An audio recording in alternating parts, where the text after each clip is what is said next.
Olá pessoal, espero que estejam bem. Vou falar hoje sobre o filo dos cordados, o nono e último filo do reino animalia. Então, só para relembrar, o reino animalia está dividido em 9 grandes filos, que são eles: filo dos poríferos, quinidários, plateumintes, nemateumintes, anelídeos, moluscos, artrópodes, equinodermas e, finalmente, o filo dos cordados. Os cordados possuem com exclusividade uma neurocorda dorsal de origem ectodérmica. O que isso significa? É como um cordão nervoso que se localiza na região dorsal. Então, o nosso corpo tem a região ventral, que é onde está o ventre, a barriga, e a região das costas é chamada de região dorsal. Então, os cordados são os únicos seres animais, que possuem, é uma exclusividade dos cordados, possuírem uma neurocorda dorsal. Então, é um cordão nervoso na região dorsal e esse cordão é de origem ectodérmica. Então, é bom lembrarmos que nós somos animais triblásticos. Os triblásticos possuem 3 folhetos embrionários ou germinativos, que são eles endoderme, mesoderme e ectoderme. A ectoderme é o folheto mais externo e essa nossa neurocorda dorsal, ela é de origem ectodérmica, ela veio então do nosso folheto embrionário mais externo, que é a ectoderme. Os cordados possuem então com exclusividade uma neurocorda dorsal, fendas branquiais pares na faringe do embrião. No homem originarão as nossas cordas ou pregas vocais e nos peixes serão as próprias fendas branquiais. Uma notocorda com a função de sustentação embrionária e um coração ventral. Então, essas 4 características são exclusivas dos cordados: uma neurocorda dorsal, fendas branquiais, notocorda e um coração ventral. 4 características exclusivas dos cordados. Eu não destaquei aí, mas peço para você destacar aí no seu caderno. 4 características exclusivas dos cordados: neurocorda dorsal, fendas branquiais, notocorda no embrião e um coração ventral. Pessoal, cordados e vertebrados não são sinônimos. Os vertebrados constituem uma subdivisão, é um subfilo dos cordados, incluindo aqueles animais onde a notocorda, que era aquele bastão longo e flexível que sustentou o corpo do animal no início do seu desenvolvimento, lá no embrião, essa notocorda regride e é substituída primeiro pela coluna e depois desenvolve-se o restante do esqueleto. Então, quem são os cordados vertebrados? São aqueles que tiveram a notocorda regredida e substituída pela coluna vertebral. Existem cordados invertebrados que não possuem vértebras, que nós vamos vê-los. Então, não é todo cordado que é vertebrado. Os vertebrados são aqueles que possuem vértebras, são aqueles em que a notocorda foi substituída pela coluna vertebral e depois desenvolvemos então o restante do esqueleto. Então, o filo dos cordados, ele tem o subfilo dos vertebrados, temos também o subfilo do cefalocordata e o subfilo urocordata. Esses 2 subfilos são mais desconhecidos, pouco cobrados em Enem, vestibular, então a gente foca mais nos vertebrados, mas é importante que você saiba que não existem apenas cordados vertebrados. Existem cordados invertebrados também, como por exemplo os cefalocordados e os urocordados. Como o próprio nome diz, céfalo vem de cabeça. Então, é aquele ser que vai ter, no exemplo aqui a gente tem o anfioxo, nessas duas primeiras figuras de baixo, onde a notocorda vai persistir durante toda a vida do animal, desde a cabeça até a cauda do animal. Então, ele vai ter essa notocorda durante toda a sua vida, tanto na vida embrionária quanto na vida adulta, e essa notocorda vai desde a cabeça até a cauda. Temos um outro subfilo também de invertebrados, que é o subfilo dos urocordata, que inclui as assídeas. Essas duas figuras aí embaixo são animais marinhos, exclusivamente então aquáticos e marinhos, que inclui as assídeas e demais tunicados. Eles possuem esse corpo aí revestido por algo que parece uma túnica. Somente vai ter a notocorda na cauda das larvas. Então, eles não possuem vértebras, nem os cefalocordados, nem os urocordados. E vão ter, então, nos cefalocordados, a notocorda durante a vida adulta também. E nos urocordados vão ter apenas essa notocorda na cauda das larvas. Então, esses dois são os dois subfilos menos estudados, mas é bom que nós saibamos que existem cordados invertebrados. São os cefalocordados e os urocordados. Uma maneira correta de subdividir os vertebrados, que são esses mais cobrados, são esses que nós conhecemos, são esses que nós convivemos e, inclusive, é dentro desse subfilo que nós estamos inseridos. Então, uma maneira correta de subdividir os vertebrados é dizer que eles apresentam 7 classes atuais. Os agnatas, os condrictes, os osteíctes, os anfíbios, répteis, aves e mamíferos. Então, esse grande grupo de peixes, nós vamos ter os agnatas sem mandíbula, os condrictes com um esqueleto cartilaginoso, os osteíctes com um esqueleto ósseo, e aí depois anfíbios, répteis, aves e mamíferos. Então, temos os vertebrados divididos em 7 classes atuais. Os agnatas são as lampreias e as feiticeiras, que não apresentam mandíbulas, e sim uma grande ventosa oral, uma grande ventosa na boca. Os condrictes ou peixes cartilaginosos, cujos principais representantes são os tubarões e as raias. Os osteíctes ou peixes ósseos com um opérculo móvel. Sabe aquela parte da cabeça do peixe assim, que se movimenta, revestindo as fendas branquiais, as brânquias? Aquilo é chamado de opérculo. Então, temos os cordados vertebrados divididos em 7 classes. Os peixes, temos peixes agnatas e peixes gnatas, peixes sem mandíbula e peixe com mandíbula. Os peixes com mandíbula estão divididos em condrictes e osteítes. Condrictes, peixes que possuem esqueleto cartilaginoso, osteítes, peixes que possuem esqueleto ósseo. E aí nós temos então as outras classes: anfíbios, répteis, aves e mamíferos. Os anfíbios ou classe anfíbia, então eu tenho aqui no português e tenho anfíbia aqui no original do latim.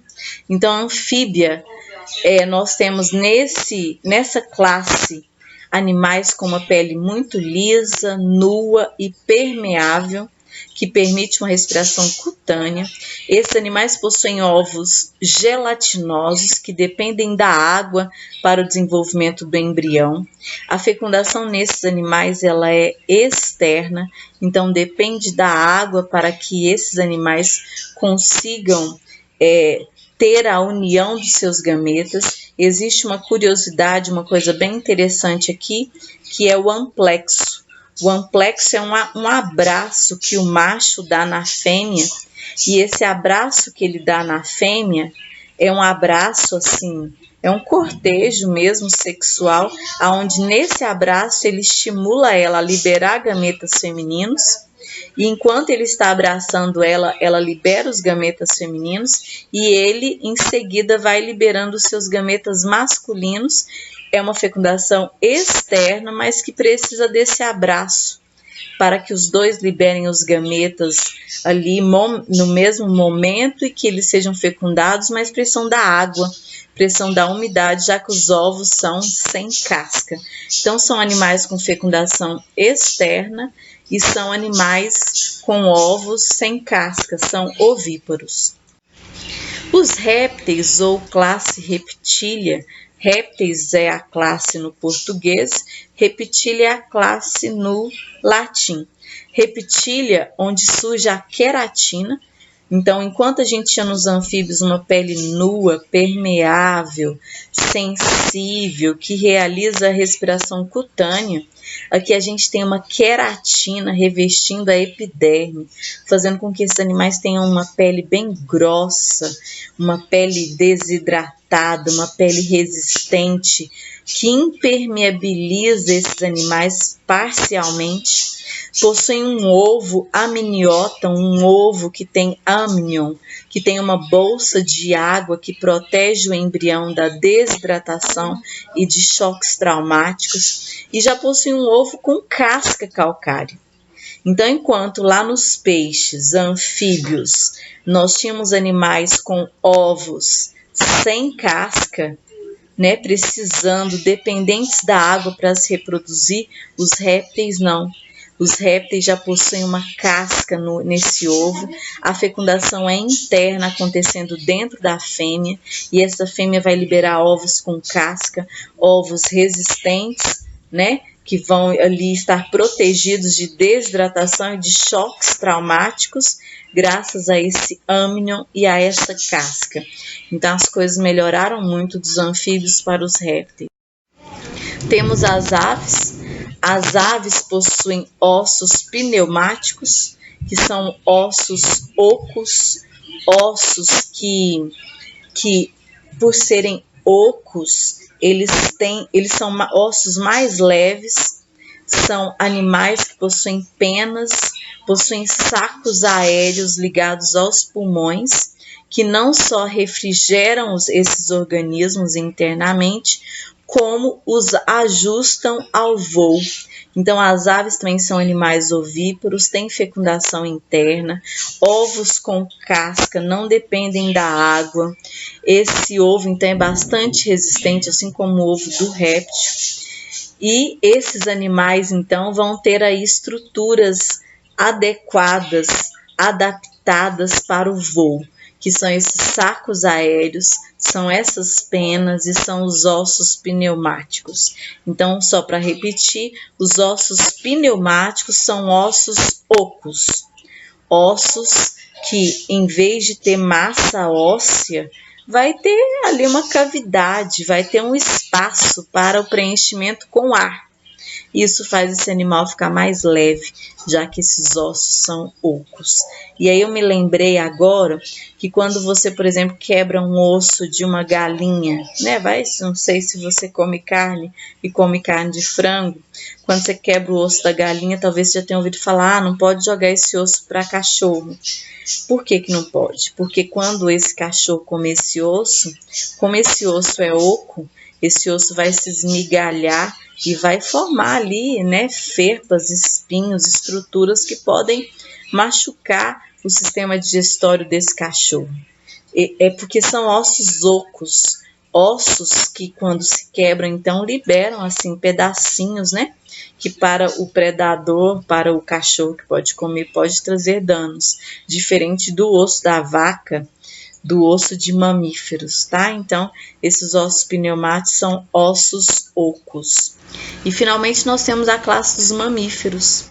Os mamíferos são animais que, principalmente, possuem pelos por todo o corpo e possuem glândulas mamárias que produzem leite, né? Leite para o filhote logo após o seu nascimento e mantém esse filhote. Então, desses animais, quando a gente pensa assim no desenvolvimento, os peixes não precisam de cuidar dos filhotes.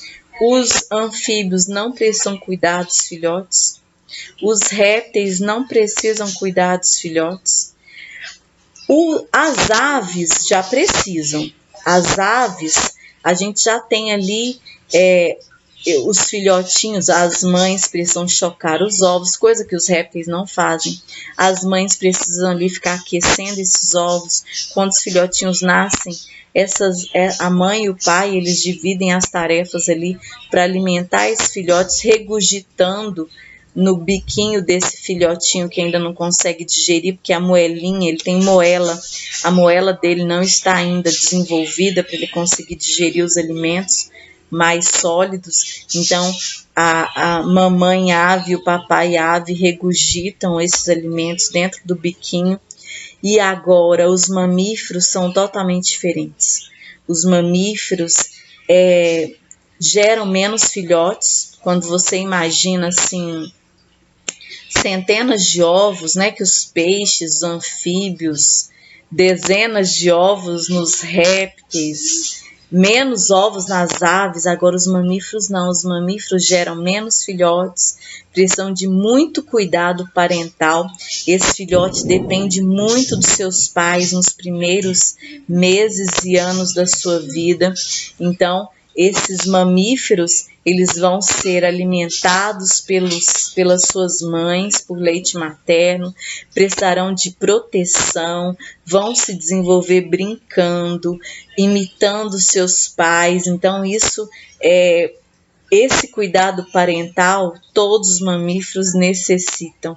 E nós, Homo sapiens, necessitamos mais ainda.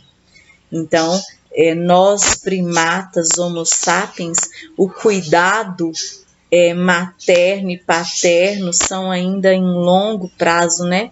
Somos os animais que mais cuidam, ou deveríamos cuidar dos nossos filhotes por mais tempo. Os nossos filhotes requerem mais amor, mais atenção, mais cuidado, mais dedicação, para que eles se tornem adultos seguros, confiantes e que possam conquistar, né, os seus próprios territórios e a sua própria vida. Então, pessoal, com isso eu finalizo essa aula de cordados. Aqui estou eu há muitos anos atrás, já era professora de biologia, bióloga. Eu fui para um congresso em Recife e aqui tem um baobá gigante que tinha em torno de 350 anos. É um baobá lindo na cidade de Recife, maravilhoso. E aí eu tirei essa foto aí muito feliz. E eu finalizo então essa aula com essa frase que diz: quando olhamos para a beleza da natureza, compreendemos o quanto ela revela a grandeza de seu autor. Cada elemento da criação de Deus foi criado para glorificar o seu nome. Que brilhem como o sol nascente aqueles que amam e glorificam o Senhor. Juízes 5:31. Com carinho eu finalizo essa aula e desejo que vocês brilhem, né? Brilhem, sejam felizes, tudo de bom para vocês. Tchau, tchau.